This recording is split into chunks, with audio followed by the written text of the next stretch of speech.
Okay, now last article.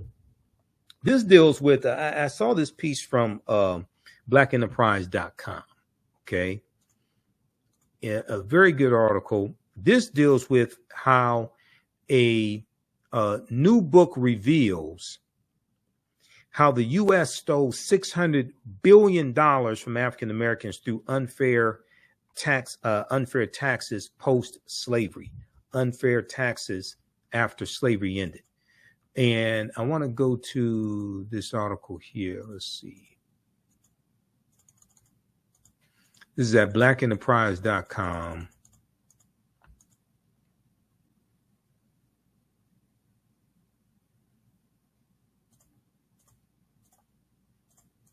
Just a second, let me pull this up here. Okay, this one right here. So this article came out April 24th, 2024.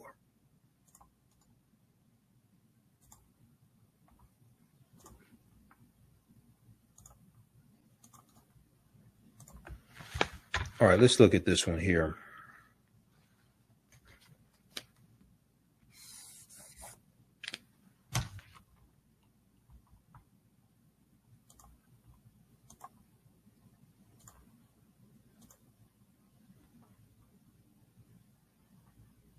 Okay, let's close out this ad. Okay, a new book reveals how the U.S. stole $600 billion from African Americans through unfair taxes post-slavery, after slavery ended. And I've talked about this topic before, and I've talked about how there was an article from the Washington Post that dealt with how African Americans are overtaxed when it comes to property taxes by 13%. Historically, this is one of the ways that land was stolen from us, over assessing property value.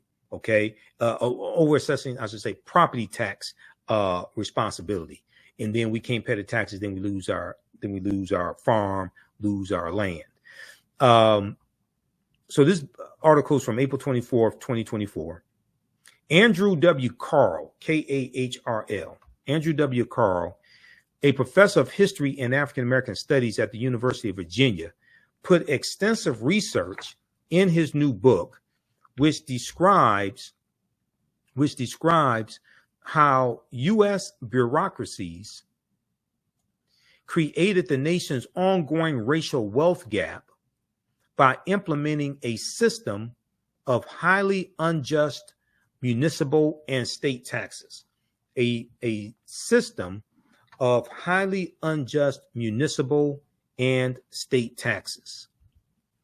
Bloomberg reported the black tax, 150 years of theft, exploitation, and dispossession in America is the name of the book. Bloomberg reported that this book shares statistics, studies, and tales of African Americans being cheated out of land ownership, and pushed into poverty by racist laws and practices dating back to the Jim Crow era. Now, racism is a system of advantage and privilege distributed based upon race.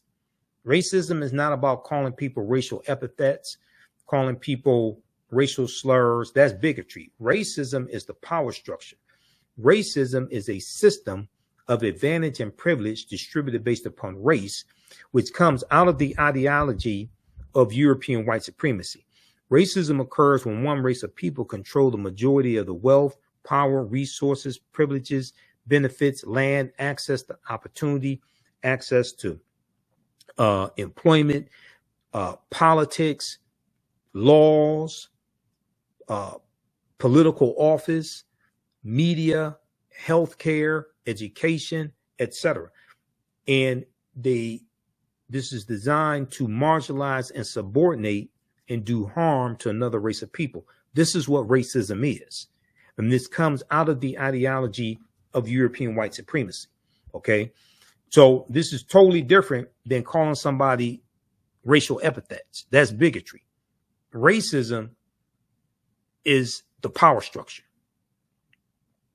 Quote, this history sheds new light on the forces generating economic inequality in America. The forces generating economic inequality in America and the racial character of those inequalities. Professor of History and African American Studies Andrew H. Carl said. The book pairs personal stories with rich details about municipalities nationwide that used complex tax collection to fund distribution to white land and property owners. Okay? Details about municipalities nationwide that used complex tax collection to fund distribution to white land and property owners, and the economic dynamics spanning over a century of the United States history. Starting in the late 19th century, the late 1800s, and early 20th centuries, early 1900s, unfair tactics were used to doubly disadvantage Black landowners by artificially inflating property value estimates for tax collection. Artificially inflating property value estimates for tax collection, overcharging them for their land, and exploiting their inability to pay as a means to seize their properties. Historically, this has been one of the ways that our land was stolen from us.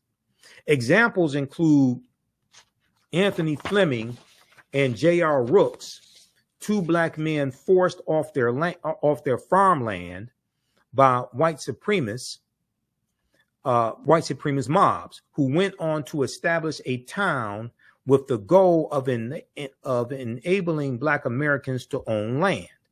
By 1911, Edmondson, Arkansas encompassed 30 square miles of stores, a bank, a hotel, and a post office for local Black homeowners. However, 20 years later, the town was no more after white plantation owners plotted to seize the land by imposing taxes on lots the Edmondson, Arkansas residents were unaware of. Once the residents failed to pay the taxes they had no clue about, the plantation owners seized the land. It was deeded over to one of the plantation owners who had concocted the scheme and demolished all of the buildings.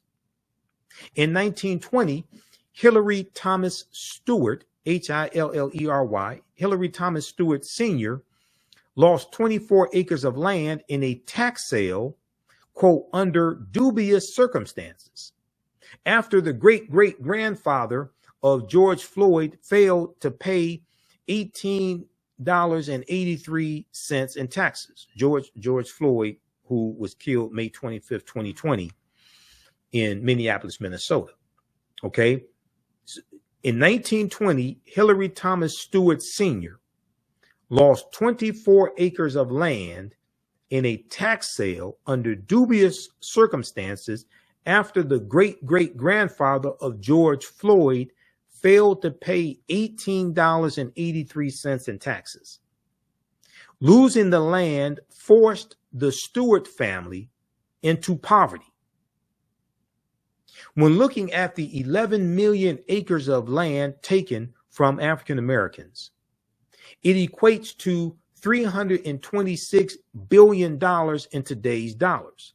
Not to forget the millions in taxes African Americans have overpaid for a century.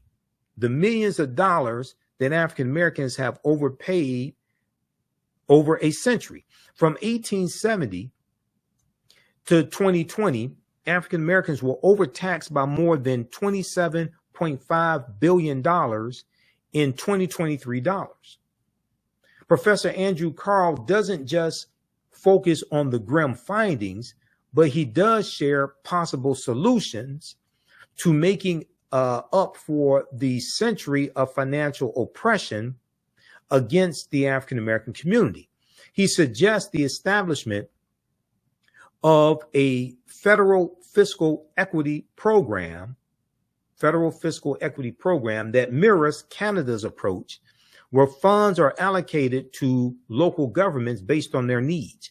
He also suggests introducing a universal home tax exemption for numerous Americans, especially lower income homeowners or those residing in historically neglected areas.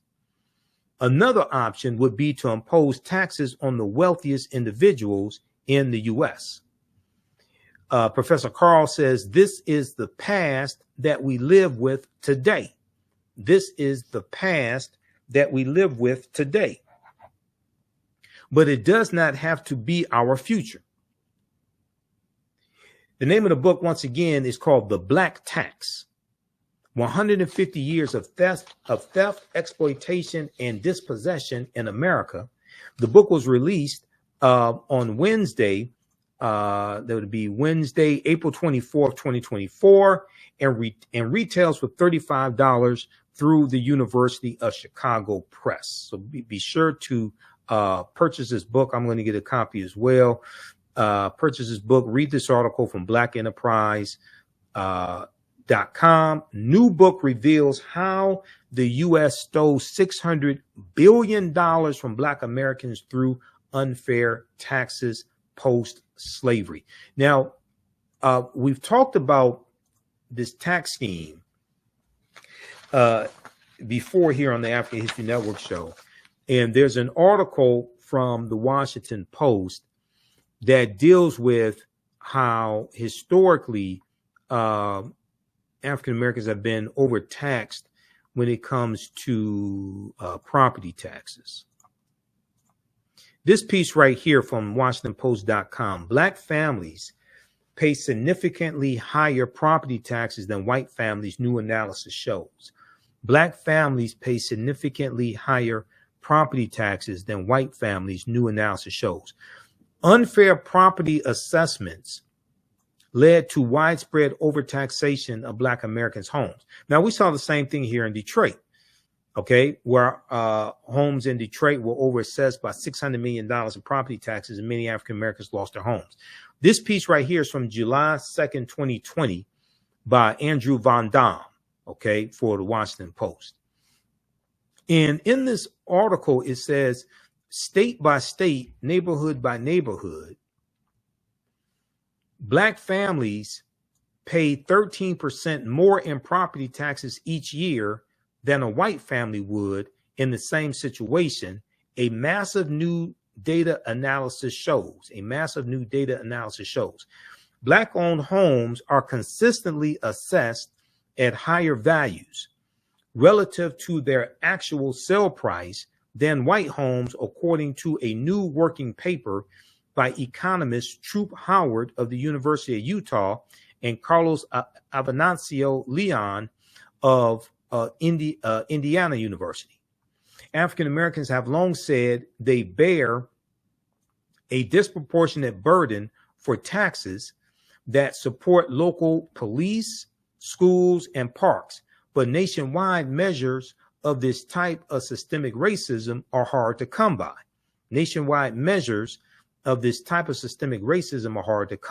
Okay. Now, these are all laws and policies that have to be changed. These various loopholes have to be closed. To expose the structural and historical factors behind these discriminatory property tax assessments, the economists analyzed more than a decade of tax assessments and sales data for 118 million homes throughout the country. Okay. To expose the structural and historical factors behind these discriminatory property tax assessments, the economists analyzed more than a decade of tax assessment and sales data for 118 million homes throughout the country. In almost every state, property tax assessments were higher in areas with more African American and Hispanic residents.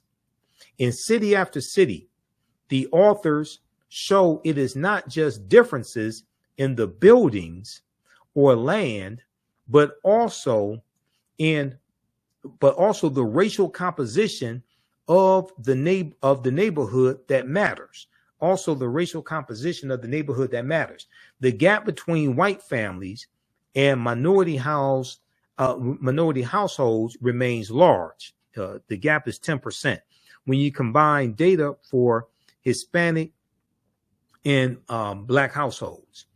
The authors excluded California because Proposition 13, passed in 1978, drastically changed how property is valued there. Okay. All right. So read the rest of this article here from the Washington Post. Black families pay significantly higher property taxes than white families, new analysis shows. And when we look at the California Reparations Task Force, when we look at their report and we look at the 12 harms that they laid out, and I talked about this in my presentation that I did for the Detroit Reparations Task Force, the presentation I delivered March 2nd, 2024. And you can watch that lecture. It's on our social media platforms. It's on my Facebook page, The African History Network, and my YouTube channel, Michael Imhotep. And we air it periodically.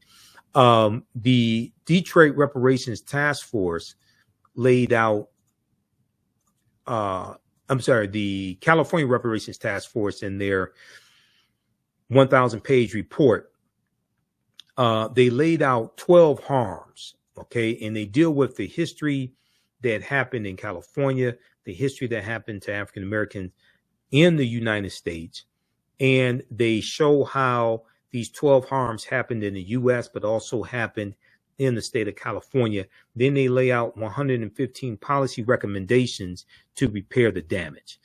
12 harms detailed in the California Reparations Report that happened nationally and in California. Number one, enslavement. Now, we know in California, they've identified somewhere between 1,500 to 4,000 slaves, because California came into the Union as a free state in 1850.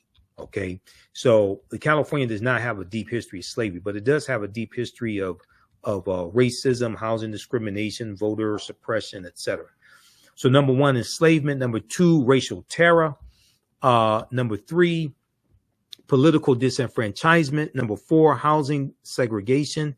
Number five, separate and unequal education. Number six, racism in environment and infrastructure. Number seven, pathologizing the Black family. Number eight, control over creative, cultural, and intellectual life. That deals with theft of royalties when it comes to music and different things like this, and how our artists were ripped off of their royalties. Control over creative, cultural, and intellectual life. Number nine, stolen labor and hindered opportunity. Number 10, an unjust legal system. Number 11, mental and physical harm and neglect. Number 12, the racial wealth gap. Okay. So read the California Reparations Task Force report. And their report is the most extensive study on African Americans since the 1968 Kerner Commission report. The full report is here. Let's see. Let's go to this here. OAC.gov. And it's loading. Full California Reparations report. The executive summary is 74 pages. If you read the executive summary, you're going to get a huge education on this history and what's happened to African Americans across the country.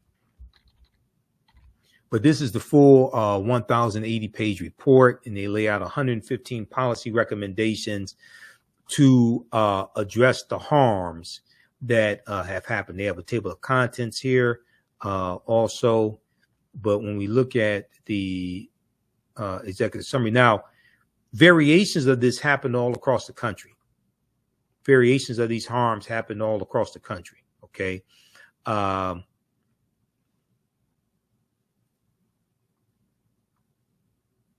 So you can take these 115 policy recommendations. What needs to happen is really we need to shift the focus from talking about slavery in 400 years, shift the focus talking about that to present day structural inequities and deal with the laws and policies put in place that created those structural inequities.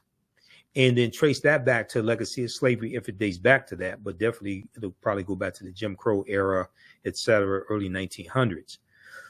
And take these 115 policy recommendations and create versions of this at the federal, state, and local levels to start repairing the damage that's happened to us. Okay. So we're going to have to, that is something that is much more doable and you can actually get put in place than thinking that you're going to get $27 trillion or 14 trillion, or that's not going to happen. And I told you, based upon Title VI of the 1964 Civil Rights Act, non-discrimination, fairly assisted programs, race-based policies are illegal at the federal level also. And very few people know that or actually want to acknowledge that. Okay, so this is why now in California, you have a similar law. So this is why in California, any type of reparations that are going to be distributed is going to be based upon lineage, because race-based policies in the state of California are illegal also. And they want to make sure, the California Reparations Task Force, they want to make sure that any laws that get passed, anything that gets put in place, they want to make sure it doesn't get struck down in court, because they know there are going to be legal challenges. If we look at this slide here, California's unprecedented reparations report details 150 years of anti-Black harm, 150 years of anti-Black harm.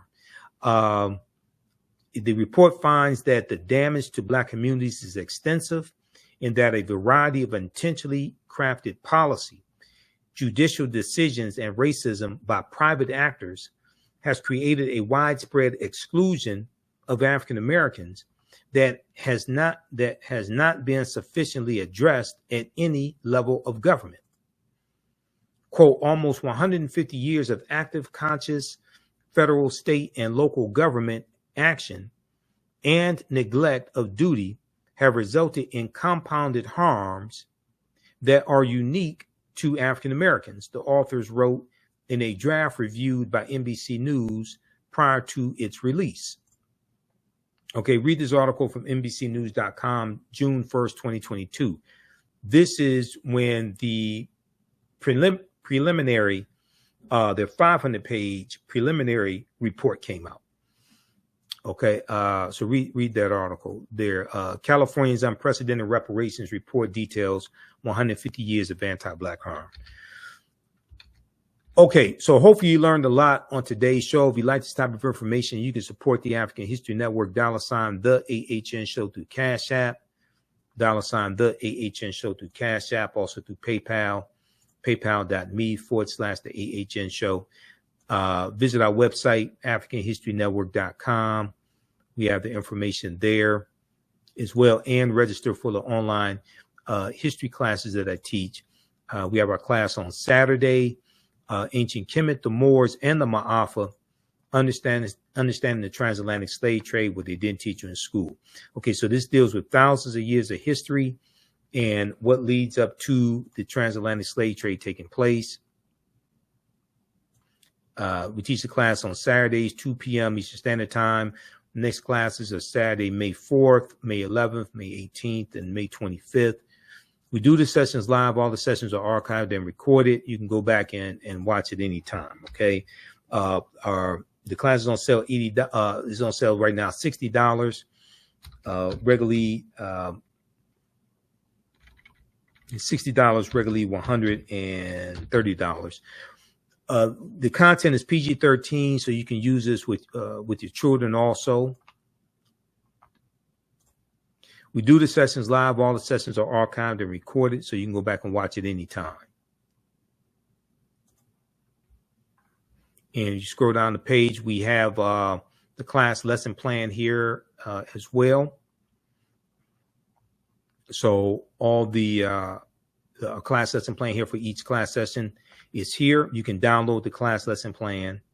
Okay, so we go through and look at over 200 slides that I put together, 80 to 100 articles, the 15 books that we reference. You don't have to buy any of these books to follow along in class. I've been teaching this class since 2017. So I've been studying history 34 years. I put together this class as well as the second class that we teach, that we have starting up probably in June. Okay. All right. So register for that, and we'll see you in our next class. And I want to post this information here.